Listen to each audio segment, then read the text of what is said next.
Ah ouais, si Thierry c'est naïf versus expert, je lui parle pas lui.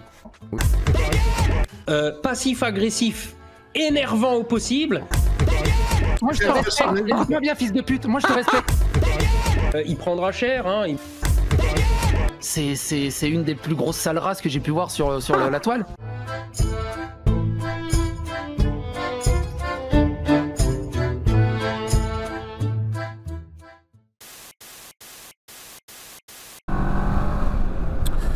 Bonjour à tous, écoutez, aujourd'hui, un petit motovlog, voilà, pour essayer de changer un peu de format et tout ça, parce que c'est vrai que voir toujours un peu la même chose, c'est pas très rigolo. Donc là, écoutez, je vais essayer de lancer un nouveau concept, motovlog politique. Hein, on va pas trop parler de moto, mais plus de l'actualité politique. Et on peut voir ce qu'on peut en dire gentiment. Alors déjà, je voudrais avoir une pensée pour notre camarade Vlanx, voilà, qui n'en pouvait plus, hein, suite à un Covid long. Voilà, la douleur était devenue totalement insupportable et il a préféré mettre fin à tout ça. Et bon, moi personnellement ça me touche, hein, parce que c'est quelqu'un que j'apprécie beaucoup, qui m'a pas mal inspiré. D'ailleurs je l'ai cité plusieurs fois dans mes vidéos. C'était vraiment un mec en or. Et j'ai une pensée pour tous ses proches. Bon, il commence à m'énerver lui. Ah, elle va pouvoir travailler proprement. Alors sinon après, je voulais revenir sur un petit truc très rapidement là, dans les actualités qu'on a vu passer là, sur tous les gens qui s'indignent sur la suppression de C8. Voilà. Alors moi j'arrive pas à comprendre entre guillemets déjà ces comparaisons, quoi, à dire ah oui c'est l'URSS tout ça. Non mais attendez, la dictature stalinienne c'était pas du tout le même délire, hein. Là il aurait parlé en URSS sous Staline à un membre du parti comme il a parlé à Louis Boyard. Je peux vous dire que ça aurait été direct au goulag, hein. Là il n'y aurait pas eu des sanctions de l'Arcom, des amendes ou ce genre de choses, quoi. Le mec aurait fini direct au goulag. Donc il faut faire un peu attention aux comparaisons entre guillemets qu'on fait parfois, et je trouve que c'est quand même sacrément osé de la part de la team Bolloré et puis de l'extrême droite en général, hein, qui, je l'ai déjà dit plusieurs fois, mais ils ne défendent pas la liberté d'expression, ces gens-là. Hein, vous en avez pas vu un seul s'indigner pour le cas Benzazar ou quand Guillaume Meurice a été viré, quoi. Hein, là, par contre, il n'y a pas de souci, quoi. Ça leur allait très bien. Bref, mais je trouve ça hallucinant que la team Bolloré ose venir parler de censure au regard un peu de l'histoire de Bolloré dans les médias. Bolloré, quand il est arrivé à Canal+, quand il a racheté Canal+, il a viré tout le monde. Je veux dire, il a viré un nombre de journalistes hallucinants. Attendez. Il m'énerve lui avec son gros ranch là. Enfin bref, je disais, il a viré un nombre de journalistes hallucinants. Même les Guignols de l'info, qui étaient pourtant, comment dirais-je, une institution dans le paysage audiovisuel français, même eux, ils ont dû dégager. Il les a broyés totalement.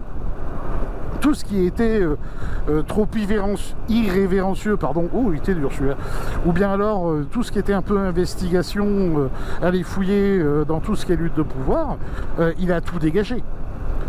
Donc que ce mec après se présente comme étant soi-disant victime, je sais pas trop quoi, de la censure et défenseur de la liberté d'expression, c'est du foutage de gueule, encore une fois. L'extrême droite, et je l'ai déjà dit plusieurs fois, ne défend pas la liberté d'expression. Ce que défend l'extrême droite, c'est sa liberté. La liberté de pouvoir tenir des propos ultra racistes. Voilà, la liberté de pouvoir tenir des propos fascistes, racistes, sans être condamné. Et justement, quand on s'y intéresse à ce cas C8, c'est 52 condamnations, sanctions de l'Arcom. 52. Je sais pas si vous voyez. C'est plus que toutes les autres chaînes réunies. Je vous mettrai la liste quoi, de toutes les condamnations qu'il y a eu depuis des années voilà, quoi, sur ces chaînes du groupe Bolloré.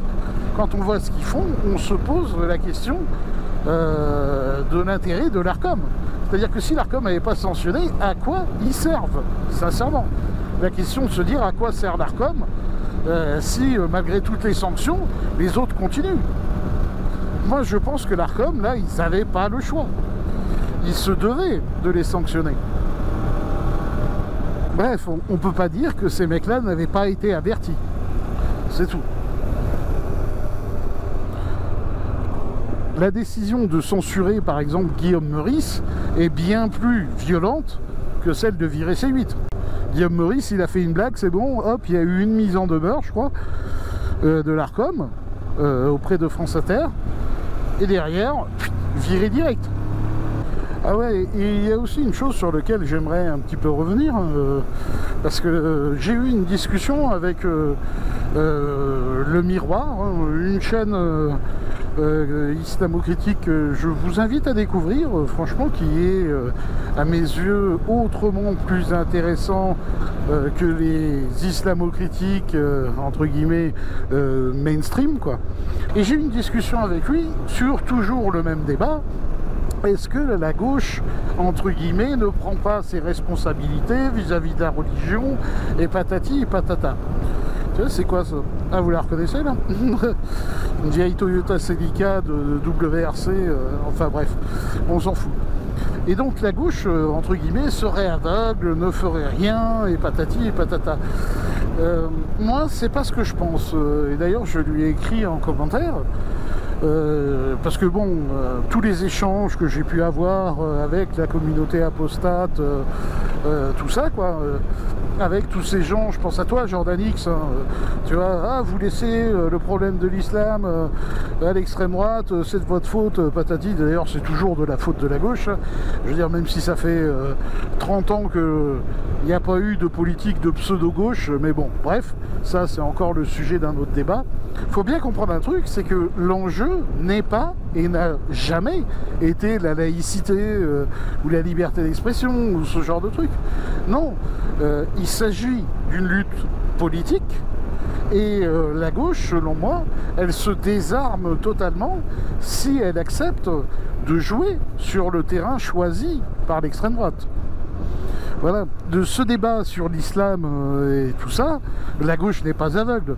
Mais le rôle de la gauche, c'est d'essayer de ramener le débat vers des thèmes de gauche, des thèmes qui ont été complètement squeezés depuis des années. C'est-à-dire les salaires, premièrement, les retraites, la santé, l'éducation, tout ça, l'écologie. Ce sont des thèmes dont on ne parle quasiment jamais. Voilà, sur les réseaux sociaux, c'est islam, islam, islam, islam. Vous pouvez pas faire un commentaire, même vous mettez une photo de votre chat, il y a quelqu'un qui vient vous parler d'islam dans les commentaires, quoi. C'est hallucinant. Cette obsession, c'est hallucinant et c'est même effrayant. La conclusion que j'en fais, en fait, c'est que les gens n'ont pas envie, dans votre public, de parler avec des gauchistes.